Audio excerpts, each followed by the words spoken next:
Salut tout le monde, c'est Ayman et j'espère que vous allez bien. Dans ce tuto, je vais vous expliquer comment personnaliser complètement la page d'accueil de votre iPhone sous iOS 14. Et pour ça, nous allons créer nos propres widgets grâce notamment à deux applications. Nous allons voir aussi comment changer les icônes d'applications, de quoi vous permettre, pourquoi pas vous aussi, d'exposer vos magnifiques écrans d'accueil sur Twitter, grâce notamment au hashtag iOS 14 Home Screen. Et en fin de vidéo, je partagerai avec vous un site dans lequel vous trouverez des fonds d'écran assez particulier. Allez, sans plus attendre, on est parti pour vous expliquer comment personnaliser de A à Z l'écran d'accueil de votre iPhone sous iOS 14. Pour commencer à personnaliser votre propre widget, pour l'intégrer sur la page d'accueil de votre iPhone, nous allons commencer d'abord par télécharger une application, et cette application c'est Widgetsmith. Vous n'aurez qu'à la rechercher sur l'App Store et bien sûr à la télécharger.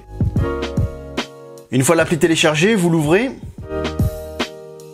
À l'ouverture de l'application, on peut déjà constater qu'elle est organisée en 3 onglets. Le premier onglet inclut les différents widgets que vous allez personnaliser, classés en 3 tailles différentes, qui correspondent en fait aux 3 tailles de widgets disponibles sur iOS 14. Le deuxième onglet, lui, inclut les différents outils que vous allez pouvoir intégrer à vos widgets personnalisés. Et enfin, ce troisième onglet correspond aux différents paramètres de l'application. Dans ce tuto, nous allons nous focaliser seulement sur le premier onglet. Dans mon cas, par exemple, je souhaiterais personnaliser un widget dans un format moyen. Dans ce cas, vous n'aurez qu'à cliquer sur la taille du widget souhaité et cliquer une deuxième fois pour le personnaliser. À partir de là, vous verrez tous les outils apparaître en fonction de la taille du widget choisi. Vous allez tout d'abord commencer par le type de widget que vous souhaitez.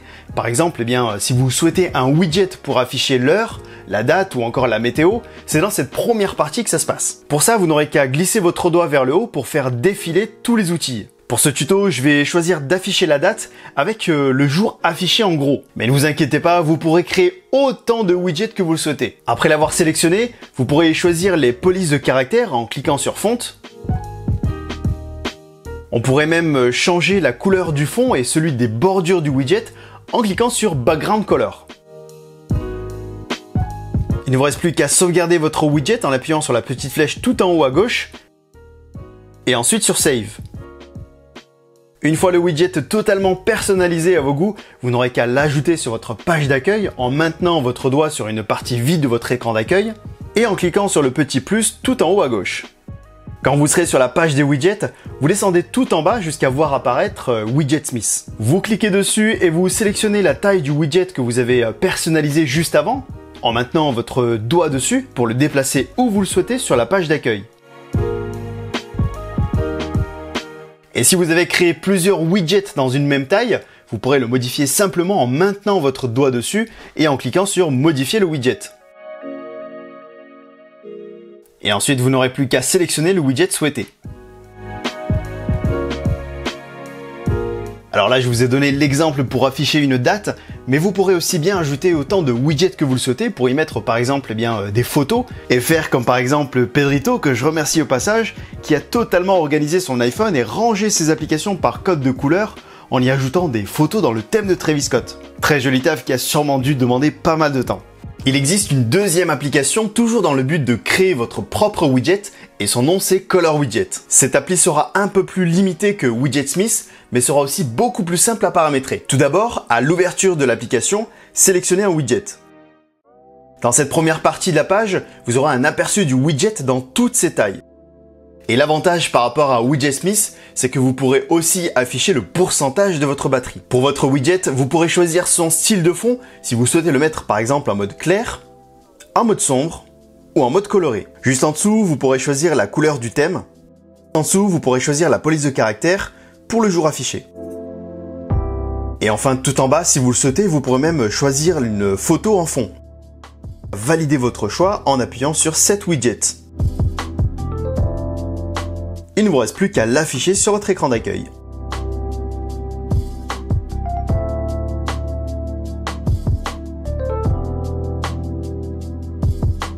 Comme vous le constatez, ce widget est très simple à paramétrer et propose d'afficher le pourcentage de la batterie en plus de ça, donc je me suis dit qu'il serait sympa de vous en parler. Après ça, pour donner un look qui vous ressemble à votre iPhone, je vais vous expliquer comment cette fois personnaliser les icônes de vos applications.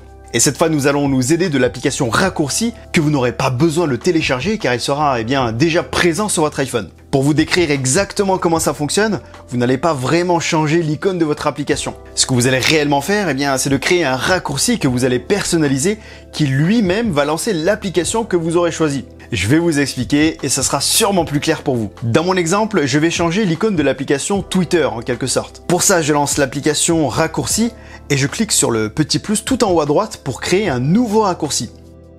Ensuite, vous ajoutez une action.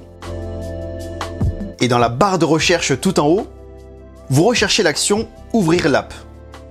Vous appuyez dessus, ce qui va créer une action dans le raccourci. Ensuite, vous appuyez sur « Choisir » pour sélectionner l'application que vous voulez personnaliser. Donc dans mon cas, ça va être Twitter, comme je vous l'ai dit. Une fois que c'est fait, vous appuierez sur les 3 petits points tout en haut à droite, juste en dessous de « Suivant », ce qui va afficher les options du raccourci. Quand vous y serez, vous appuierez sur l'écran d'accueil pour ainsi, vous l'aurez compris, eh bien, afficher le raccourci sur l'écran d'accueil. Ensuite, une autre page s'affiche dans laquelle vous allez bien personnaliser le nom du raccourci en éditant le champ texte dans cette partie-là et modifier l'icône en appuyant sur cette partie-là et ainsi choisir une image dans votre album photo. Donc moi, je vais l'appeler Twitter. Et je vais sélectionner une icône que j'avais téléchargée juste avant.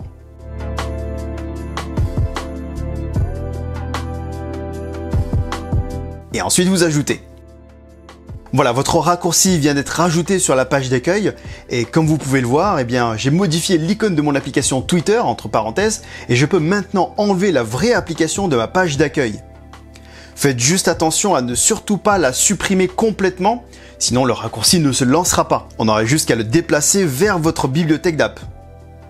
Et voilà, comme vous pouvez le voir, je viens de changer l'icône de mon application Twitter et quand je le lance, eh bien, vous pouvez voir que la première page qui s'affiche, c'est celle du raccourci qui lance lui-même en fait l'application Twitter juste après. C'est pour ça qu'il y a un double lancement d'application, on va appeler ça comme ça. Et enfin, pour finir ce tuto en beauté, je vais vous parler du fond d'écran qui tient eh bien, une place essentielle dans la personnalisation de votre iPhone. Alors bien sûr, vous pouvez choisir le vôtre, mais je vais vous parler d'un site qui propose un type de fond d'écran assez spécial. Ce fond d'écran va vous permettre d'apporter un petit effet néon sur votre page d'accueil et il va jouer avec le gyroscope pour apporter un effet de mouvement. Quand vous serez sur le site en question, dont je vous laisserai bien sûr le lien dans la description, vous descendez un petit peu plus bas et vous n'aurez qu'à choisir la couleur que vous souhaitez. Pour chaque couleur, le premier fond d'écran sera celui de votre page d'accueil et le deuxième celui de votre écran verrouillé. Une fois choisi, vous n'aurez qu'à le télécharger dans votre album photo et de le choisir en tant que fond d'écran adapté.